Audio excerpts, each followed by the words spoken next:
Hello everyone, आप सभी को एनएमसी एकेडमी पर स्वागत है। हम लोग एक्सरसाइज चल रहे थे विविध में 10 नंबर क्वेश्चन, ठीक है। बाजार और उत्पादन, ठीक है। क्वेश्चन इस तरह का दिया हुआ था, फर्स्ट मार्केट और सेकंड मार्केट। फर्स्ट मार्केट से 10,000, उसके बाद 2,000, 18,000 है। तो फर्स्ट मार्केट से टोटल आय निकालनी है। तो क्या होगा, 10,000 लिख दिए मैंने, रो के रूप में लिख रहा हूँ 2,000, फिर 18,000, ठीक है। उसके बाद हम लोग एक कॉलम में लिखेंगे, ठीक है।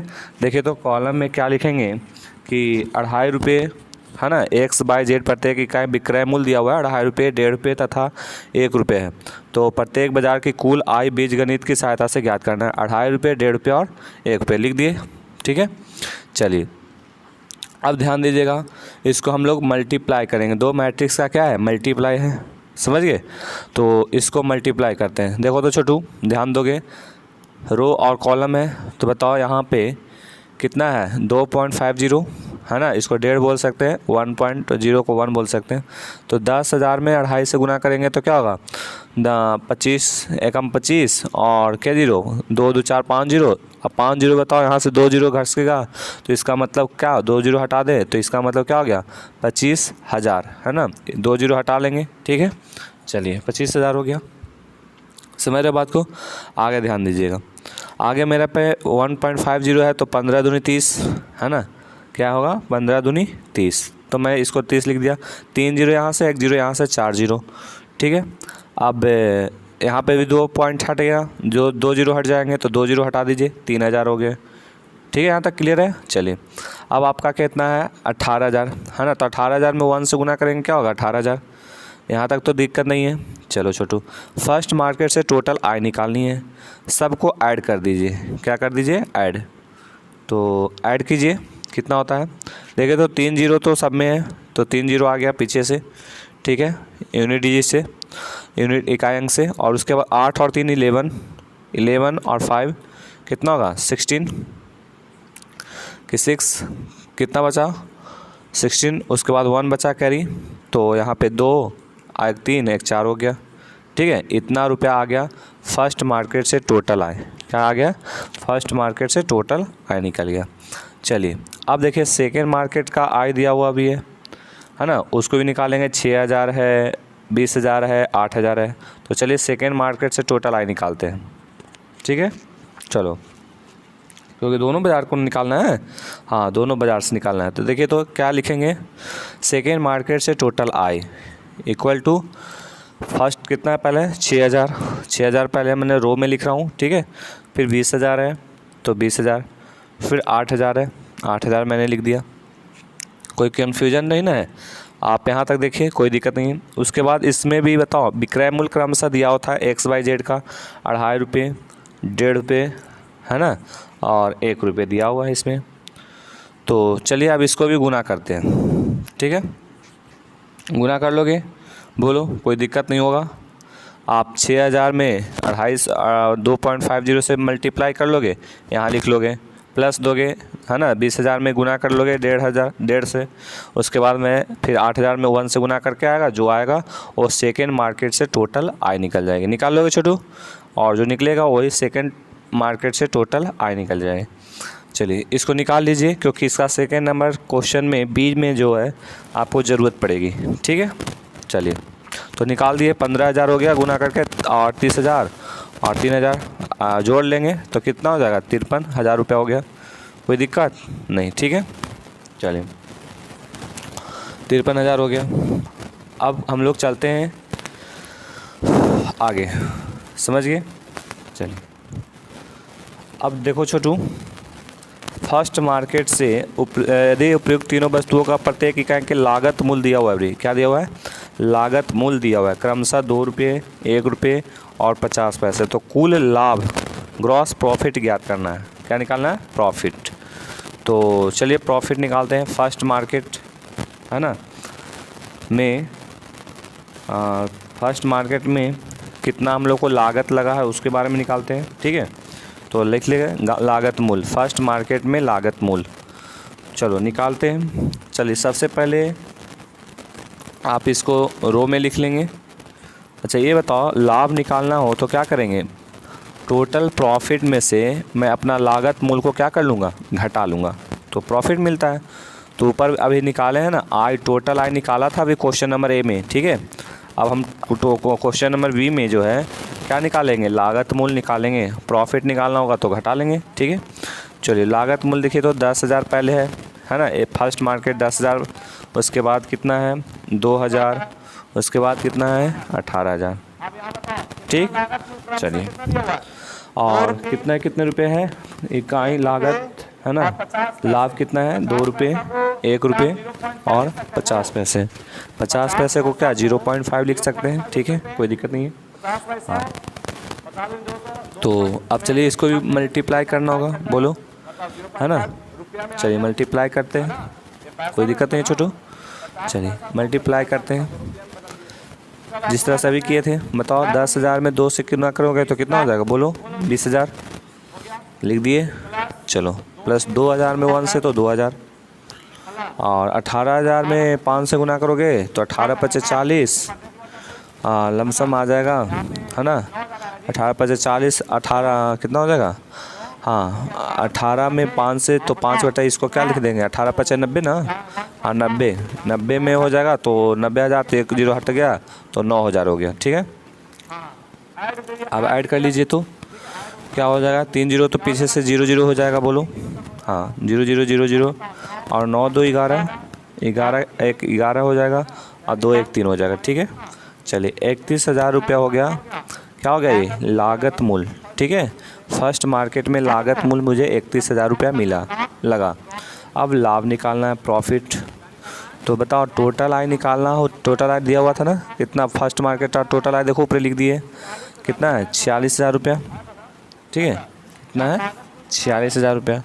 अच्छा अब 46,000 रुपया में से आप घटा लो, ठीक है, कितना 31,000 रुपया निकल जाएंगे लाभ। चलिए तो घटा लीजिए जी, कोई दिक्कत है छोटू, बोलो, कोई दिक्कत नहीं है। अब चलिए निकालते हैं प्रॉफिट। तो 46,000, ठीक है, और माइनस हम लोग क्या लिखेंगे 31,000, यही तो होगा, बोलो। चलो लिख दो, तो यहाँ पे 46,000 और माइनस कितना है 31,000, ठीक है।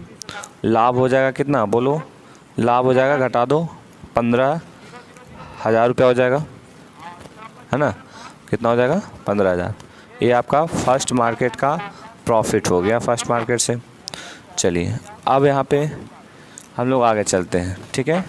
क्वेश्चन और आगे था, सेकेंड मार्केट का भी क्या निकालेंगे, प्रॉफिट निकालना है। तो क्या निकालोगे, पहले सेकेंड मार्केट का लागत मूल्य निकालेंगे ना, सेकेंड मार्केट का क्या निकालेंगे, लागत मूल्य निकालेंगे। तो निकालिए, तो पहले तो 6,000 था, बोलो, फर्स्ट मार्केट से सेकेंड मार्केट में देखिए 6,000 उत्पादन है ना, 6,000, 20,000, फिर 8,000 है ना जी। और इसमें अति कितना होता था बताओ, लागत मूल्य क्या है 2 रुपये 1 रुपये 50 पैसे। तो लिखो 2 रुपये 1 रुपये 0.5 लिख दिए, ठीक है। चलिए इसको भी मल्टीप्लाई किया जाए, 6,000 में 2 से गुना करेंगे 12,000, अच्छा 20,000 में 1 से गुना करेंगे 20,000, और 8,000 में 0.5 से गुना करेंगे तो 4,000, क्या आ जाएगा, कितना आ जाएगा, बोलो, आएगा ना, 0.5 में गुना कर लो, 8 पचे 40 तो 40,000 हो गया, और 40,000 एक अंक पीछे से हट जाएगा तो 4,000 हो गया। अच्छा अब इसको जोड़ लिया जाए, ठीक, जैसे देखो इसको दिखा देते हैं, तुम लोग को दिक्कत हो रहा है, 5 बटा 10 लिख सकते हैं ना, 0.5 को कट जाएगा 4 में 4,000, है ना, तो हो गया, बस 4,000 हो जाएगा, ठीक। चलिए अब एडिशन कर लीजिए तो कितना आ जाएगा 36,000, है ना, 0 0 0 और 4 और 2 6 और 3, ठीक है, 36,000 रुपया आ गया सेकेंड मार्केट से लागत मूल्य। क्लियर है छोटू, हाँ। अब उसके बाद बताओ प्रॉफिट निकालना है ना, सेकेंड मार्केट से प्रॉफिट निकालना है कि प्रॉफिट कितना होता है। तो प्रॉफिट निकालिए, बताओ सेकेंड मार्केट का, बताओ कुल कितना था 53,000, ठीक है, 53,000 था ना, हाँ 53,000 में से घटा देंगे 36,000 रुपया, आ जाएगा टोटल प्रॉफिट आ जाएगा 17,000 रुपया, घटा दो 0 0 0, है ना, उसके बाद यहाँ 17,000 हो जाएगा, ये आपका आंसर हो जाएगा, कोई दिक्कत। चलिए अब आगे चलते हैं क्वेश्चन पे, यहाँ तक कोई कन्फ्यूजन नहीं होगा, ठीक है, सारे बच्चे एक बार समझ लेंगे। चलो क्वेश्चन नंबर आगे देखो, क्वेश्चन नंबर देखते हैं 11 में क्या है कि आविव x निकालनी है। क्या निकालनी है? आविव x निकालना है। तो x मैट्रिक्स है, ठीक है, इसको हम लोग को फाइंड करनी है। क्या निकालना है? फाइंड करना है, ठीक है। और बताओ x के साथ मल्टीप्लाई है ना, बराबर इतना लिखा हुआ है, इतना लिखा हुआ है, ठीक है। तो आप x के साथ मल्टीप्लाई करेंगे तो अभी तो इतना के बराबर होता है। आप मैट्रिक्स का गुना सीखे हैं, देखो यहाँ x, यहाँ बताओ 1 2 3 4 5 6 जो है कितना ऑर्डर का है? 2 गुने 3 ऑर्डर का है, बोलो है। अच्छा इधर भी देखो तो क्या है, 2 गुने 3 ऑर्डर का है। अच्छा ये बताओ 2 गुने 3 ऑर्डर को हमको लाना है राइट हैंड साइड में, तो बताओ x कैसा मैट्रिक्स लोगे? 2 ऑर्डर का लेना पड़ेगा, ABCD लोगे, बोलो नहीं, कन्फ्यूजन है, कैसे लोगे? दो ऑर्डर का, देखो इधर समझो। अच्छा ABCD 2 गुने 2 ऑर्डर का है, अच्छा उसके साथ गुना वाला है 2 गुने 3 ऑर्डर का, कट जाएगा 2 गुने 3 ऑर्डर का, देखो 2 गुने 3 ऑर्डर राइट हैंड साइड में। तो ये नियम होता है कि पहले मैट्रिक्स का रो कॉलम, तो पहले मैट्रिक्स उसके बाद मैट्रिक्स का कॉलम इक्वल होना चाहिए, ठीक है, तभी मल्टीप्लाई कर सकते हैं आप, अन्यथा नहीं कर सकते। बात समझ रहे हो? हाँ, तभी आपको 2 गुने 3 ऑर्डर का मैट्रिक्स मिल सकता है, अन्यथा तो कोई हाल नहीं है। तो हम यहाँ क्या मानेंगे, बोलो? x का मान मानेंगे ABCD। यहाँ कटने के बाद 2 गुने 3 ऑर्डर मैट्रिक्स आ गया, ठीक है। चलिए अब बताइए, अब ABCD को जो है x मैट्रिक्स जो माने हैं, अब इसी के साथ में हमने गुना करूँगा, ठीक। हाँ चलो गुना करते हैं, लिख देते हैं पहले ABCD और 1 2 3 4 5 6, ठीक है, इक्वल टू में क्या लिख देंगे? -7 -8 -9 2 4 6, ठीक है। अब इसको गुना करते हैं छोटू, क्या करेंगे? गुना। चलो गुना करते हैं, देखो तो रो को पकड़ते हैं, कॉलम को बारी बारी से गुना करेंगे, है ना, कोई दिक्कत है? नहीं। चलो गुना पकड़ो, तो A में बताओ, यहाँ पे रो कॉलम से गुना होगा, A में 1 से होगा तो क्या होगा? 1, A में 1 से 1 तो A होगा। चलो 4 में B से 4B प्लस में होगा। चलिए आगे चलते, 2 में A से 2A, अब B में 5 से तो 5B, 3 में A से 3A, 6 में B से 6B। बोलिए कोई दिक्कत है यहाँ तक? कोई दिक्कत नहीं। आगे C में 1 से तो क्या होगा? C।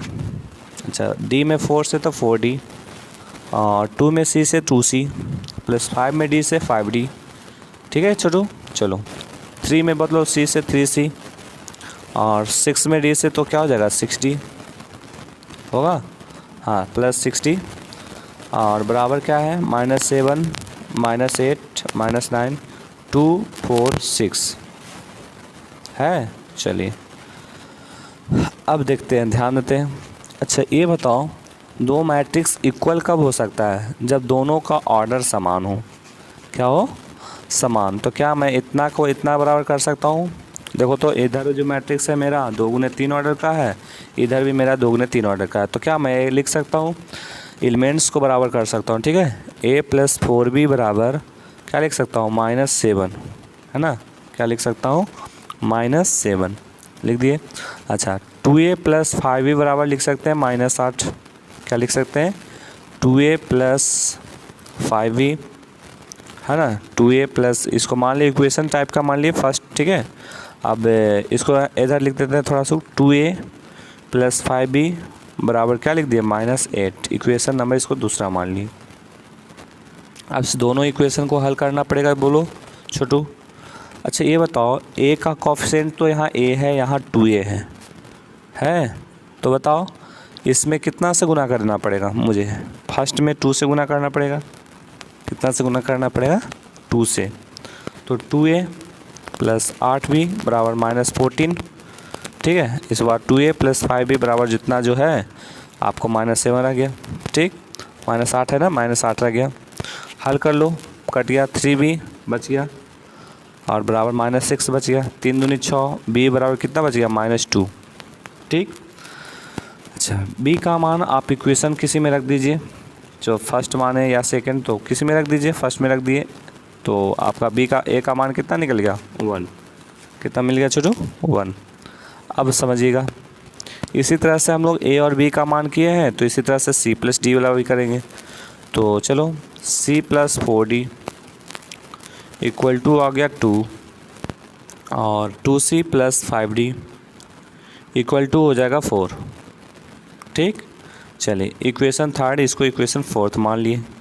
अब बताओ यहाँ c है यहाँ 2c है तो बताओ 3 से गुना करना पड़ेगा कि नहीं, 3 से करना पड़ेगा तो 3 से मल्टीप्लाई करना पड़ेगा कि 2 से, 2 से करना पड़ेगा क्योंकि 2c है ना। हाँ तो 2 में c से क्या होगा 2c प्लस 4 2 जाए 8d बराबर कितना 4।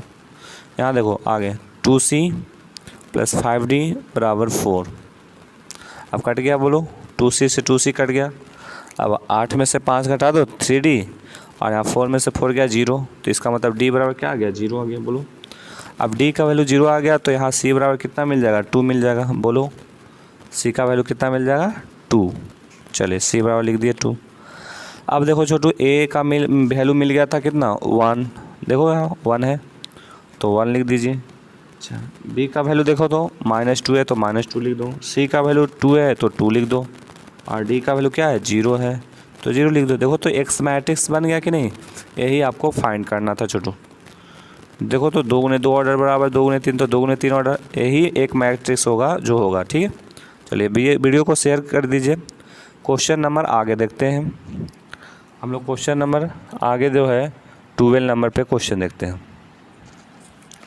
12 में गिवन में दिया हुआ है कि ए बी बराबर बी ए। ठीक है, आपको गणितीय आगमन का सिद्धांत से बताया हुआ है कि बताना है कि क्या सारे शब्द सही होता है कि नहीं। ठीक है, यदि ए और बी समान कोटि का वर्ग अभी इस प्रकार है तो ए बी बराबर बी ए दिया हुआ था तो लिख दिए ए बी बराबर बी ए। उसके बाद देखो तो साबित करना है कि गणितीय आगमन ए बी के पावर एन बराबर बी के पावर एन इंटू ए साबित करना है ना। और इसके अतिरिक्त भी सिद्ध करना है कि n बिलोंग्स टू n के लिए ए बी का पावर n मतलब n बिलोंग्स टू मतलब सभी सदस्य के लिए n प्रत्येक नेचुरल नंबर के लिए। उसके बाद साबित करना है ए बी के पावर n बराबर a के पावर n इंटू बी के पावर n, ये साबित करना है। पहला दूसरा है ना, 2 इक्वेशन इसमें साबित करना है, इसे बताया गया पहले भी। लेकिन चलिए एक और क्वेश्चन देख लेते हैं इस तरह का, अगर क्वेश्चन आएगा तो आप लोग बना पाएंगे। सबसे पहले हम लोग n बराबर किसके लिए चलते हैं छोटू 1 फ्रॉम एम आई मैथड है ना, चलते हैं एम आई मैथड है ना। हाँ मैथमेटिकल इंडक्शन मेथड। LHS में n बराबर 1 रख देंगे पहले। ए बी के पावर n है तो एक बताओ ए बी के पावर 1 तो ए बी हो गया, कोई दिक्कत। हाँ RHS से चलेंगे। RHS में क्या है b के पावर n इंटू ए है तो b के पावर n के जो 1 इंटू ए बी ए हो गया। बी ए को क्या लिख सकते हैं बी ए बराबर देखो तो ऊपर ए बी लिखा हुआ है ए बी लिख दिए, क्या इक्वल हो गया। हाँ मतलब इसका LHS बराबर RHS हो गया फॉर n बराबर 1 के लिए। अब हम लोग क्या चलेंगे बोलो, अब हम लोग चलेंगे फॉर n बराबर m के लिए। कितना के लिए चलेंगे n बराबर m के लिए। तो चलिए n बराबर m के लिए चलो। अब बताओ यहाँ पे क्या बनेगा फॉर्म क्या बनेगा ए बी के पावर m बराबर b के पावर m इंटू ए है ना, a बन जाएगा। इक्वेशन मान लो इसको फर्स्ट मान लिए छोटू। अब क्या रखेंगे फॉर n बराबर m प्लस 1 के लिए चलेंगे है ना, इसका ज़रूरत पड़ेगा ना, इसको आगे नहीं चलना है। ए बी के पावर m बी के पावर n इंटू ए रहने देना बस। अब n बराबर m प्लस 1 के लिए चल रहे हैं। ठीक है, तो देखो अब रखो ए बी के पावर यहाँ हो जाएगा m प्लस 1 है ना, क्या हो जाएगा m प्लस 1 हो जाएगा, n के जगह रखो ना। ठीक है, बराबर b के पावर यहाँ n है तो b के पावर n के जगह m प्लस 1 इंटू कितना a। अब ये लेफ्ट हैंड साइड है और इधर क्या है राइट हैंड साइड है। तो LHS बराबर क्या लाना है RHS, इसको साबित करके दिखाना पड़ेगा हमको, तभी मानेंगे भाई कि एक गणितीय आगमन का सिद्धांत हुआ सही। समझ रहे हो। चलो तो LHS में क्या है बोलो ए बी के पावर है m plus n, m plus 1 है, चलो लिख दिए। अब देखो ए बी के पावर m गुने b लिख सकते हैं, क्यों क्योंकि सेम बेस होगा, b तो पावर जुड़ जाएगा। बोलो जुटेगा ना, b b same base, power b के पावर कुछ नहीं तो 1, तो m+1 हो जाएगा। हो तो जाएगा जी। चलो तो अब यह बताओ बी के पावर n, ए बी को हमने लिख दिया पहले। अब बताओ बी के power m into a b बराबर क्या है, बताओ बी ए लिखो, तो लिख दिया मैंने, ए बी बराबर बी ए यूज कर लिया क्योंकि गिवन में दिया हुआ था। अब बताओ सेम बेस है ना, बी के पावर m बी हो गया, सेम बेस हो गया ना, तो बताओ अब इसको मल्टीप्लाई कर लोगे, क्या कर लोगे छोटू, मल्टीप्लाई, ठीक है। अब लाना भी है बी के पावर m+1 इंटू ए, तो मल्टीप्लाई कर लो ना, बस हो गया, ठीक। तो आप यहाँ से कर सकते थे, ठीक है, कोई दिक्कत नहीं था, लेकिन फिर भी चलो देखो यहाँ बताओ एक ए बी के पावर m है, तो क्या आप इसको लिख सकते हैं बी के power m into a b लिख दिए। अब बताओ सेम बेस हो गया, तो बी के पावर m+1 इंटू क्या हो गया ए, राइट हो गया। ये बताओ RHS आ गया ना, बी के पावर m+1 इंटू ए, राइट हैंड साइड, ठीक है। यहाँ पे लिख सकते हैं सो लिख सकते हैं या हेंस लिख सकते हैं, एम सकता हूँ जी, बोलो सो या हेंस, ठीक है। By principle of mathematical induction it is true for all natural number या फॉर एनी n, ठीक है। तो आप इसको नोट कर लोगे, बात समझ गया, आप लिख लोगे इसको, ये हो गया साबित। चलो नेक्स्ट क्वेश्चन पे चलते हैं। अब नेक्स्ट क्वेश्चन 13 नंबर देखो, ऑब्जेक्टिव है, ठीक है। हाँ, ऑब्जेक्टिव में क्वेश्चन क्या हुआ है कि गिवन में आपको दिया हुआ है ए बराबर दिया हुआ है, एक मैट्रिक्स दिया हुआ है, alpha beta gamma minus alpha दिया हुआ है, ठीक है। चलो एक कंडीशन दिया हुआ है ए स्क्वायर बराबर आई, क्या दिया हुआ है, ए स्क्वायर बराबर आई। तो ऑप्शन देख लीजिए, option 1 plus alpha square plus beta by बराबर 0 लाना है, बी में लाना है 1 minus alpha square plus beta by बराबर 0 है, ठीक है। सी में आपका ऑप्शन है 1 minus alpha square minus beta by बराबर 0 है। डी में देख लीजिए, डी में क्या है 1 plus alpha square minus beta by बराबर 0 है, ठीक। इस क्वेश्चन में आपको ये मान खोजनी है कि किसके बराबर होगा, तो निकालते हैं, देखो। अच्छा ए स्क्वायर बराबर आई है, तो ए का मतलब है डबल बार गुना, मल्टीप्लाई, दो मैट्रिक्स का गुना है, ठीक है। दो मैट्रिक्स को क्या करेंगे, गुना कर देंगे। तो ए अल्फ़ा है, बीटा है, गामा है, माइनस अल्फ़ा है, इंटू अल्फ़ा है, बीटा है, गामा है, माइनस अल्फ़ा है। अब बराबर क्या लिखोगे बोलो, इक्वल टू में आई बताओ कितने ऑर्डर का मैट्रिक्स लोगे, 2 ऑर्डर का मैट्रिक्स, यूनिट मैट्रिक्स या आइडेंटिटी मैट्रिक्स, ठीक है। इका यहाँ भी 1 0 0 1 ले लिए, कोई दिक्कत छोटू, कोई दिक्कत नहीं होगा, क्लियर है यहाँ तक। चलो मल्टीप्लाई करो, अल्फ़ा में अल्फ़ा से अल्फ़ा स्क्वायर है ना, बीटा में बाई से तो बीटा बाई, अल्फ़ा में बीटा से alpha beta, minus alpha minus beta हो गया, माइनस बीटा अल्फ़ा हो गया, ठीक है। चलिए अगला चलते हैं, गामा में अल्फ़ा से गामा अल्फ़ा, माइनस अल्फ़ा में गामा से अल्फ़ा गामा, गामा में बीटा से beta gamma, minus minus plus alpha square बराबर 1 0 0 1, ठीक है। हाँ अब देखो तो कट गया अल्फ़ा बीटा, यहाँ अल्फ़ा गामा कट गया, प्लस माइनस में था ना, बस। अब देखो तो alpha square plus beta y बराबर क्या 1 होगा। चलिए तो लिखिए, तो alpha square plus beta y बराबर 1, यहाँ भी नीचे भी वही चीज़ है, beta y plus alpha square बराबर 1 है, तो लिख दीजिए alpha square plus beta y और बराबर क्या होगा 1। अब बताओ उधर लेके चल जाओ अल्फ़ा बीटा वाई को, तो 1 माइनस अल्फ़ा स्क्वायर और minus beta y equal to कितना हो जाएगा 0। ये आपका आंसर होगा। ऑप्शन देख लो कौन है, सी ऑप्शन सही है, 1 minus alpha square minus beta y बराबर क्या होगा 0। चलिए 14 नंबर क्वेश्चन पे ध्यान दीजिए। अब क्वेश्चन नंबर 40 है कि यदि एक सममित और विषम सममित दोनों हो तो वह कैसा अवयव होगा, बोलो। साइमेट्रिक एंड एस्क्यू साइमेट्रिक हो। एक ऐसा मैट्रिक्स बताइए जो साइमेट्रिक भी हो और एस्क्यू साइमेट्रिक भी हो, तो बताओ both symmetric and askew symmetric होना चाहिए। कौन सा मैट्रिक्स होगा जी, बताओ, मैंने नोट पॉइंट में लिखाया भी है, क्या होगा, एक जीरो मैट्रिक्स। कौन मैट्रिक्स होगा बोलो, एक जीरो मैट्रिक्स होता है साइमेट्रिक और एस्क्यू साइमेट्रिक्स मैट्रिक्स, ठीक है।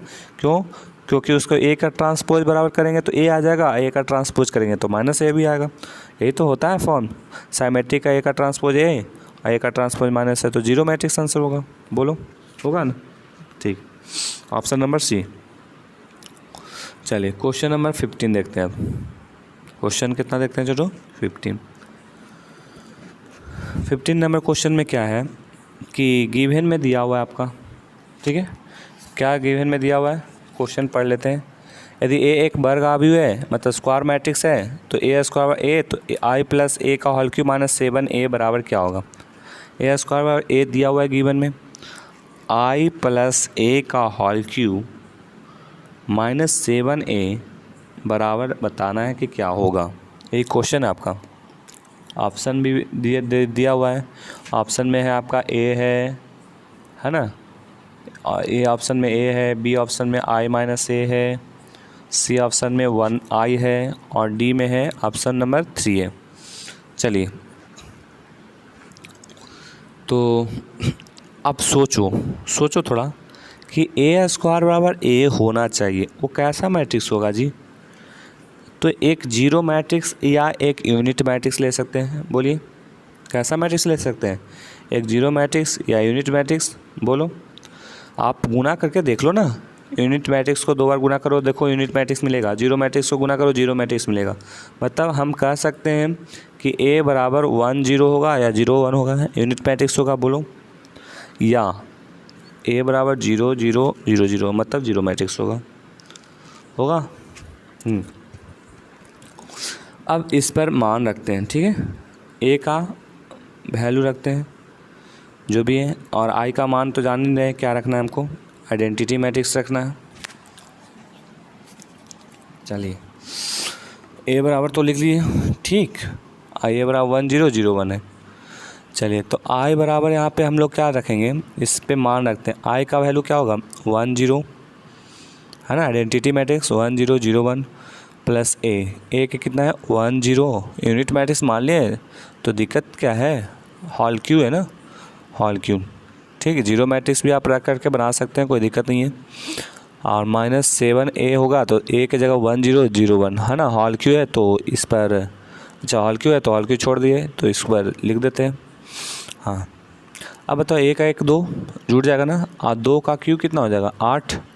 पहले जोड़ लेते हैं, 0 2 0 0, ठीक है, माइनस क्यू, और 7 में 1 से गुना करेंगे तो 7 0 0 7 हो गया, ठीक है।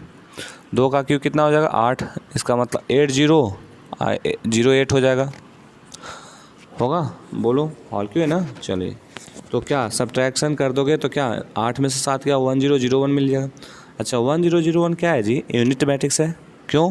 क्योंकि इसका डायगोनल एलिमेंट्स क्या है? 1 है, ठीक। बताओ ऑप्शन नंबर कौन होगा? ए होगा, बी होगा, सी होगा। ऑप्शन नंबर कौन होगा? सी, ठीक है। चलो हाँ, अब एक जीरो मैट्रिक्स भी रख करके देखोगे ना तो आपका वही मिलने वाला है। ऐसा नहीं सोचो कि जीरो मैट्रिक्स रख कर दिखाओ, देखते हैं। अगर जीरो रखोगे तो आपका हल करने से यूनिट मैट्रिक्स ही आ जाएगा। जैसे देखो जीरो कहाँ में रखेंगे? आई के जगह रखेंगे, ए के जगह रखेंगे, ठीक है। कहाँ रखेंगे? ए के जगह। तो ए के जगह 0 0 को रखेंगे तो 1 का क्यू 1 हो जाएगा, है ना। 1 का 1 0 1 माइनस, अच्छा यहाँ ए के जगह 0 रखोगे, 0 0 रखोगे तो 7 में 0 0 सब 0 0 होगा कि ना। बोलो तब बताओ एक यूनिट मैट्रिक्स आएगा कि नहीं? हो जाएगा। तो इस तरह से हमारा जो है इस चैप्टर ख़त्म हो गया मैट्रिक्स। अब हम लोग नेक्स्ट क्लास में चलेंगे, ठीक है, डिटरमिनेंट चलेंगे, ठीक है। छोटू आप लोग वीडियो को शेयर कर दीजिएगा एक बार, सारे बच्चे 12th क्लास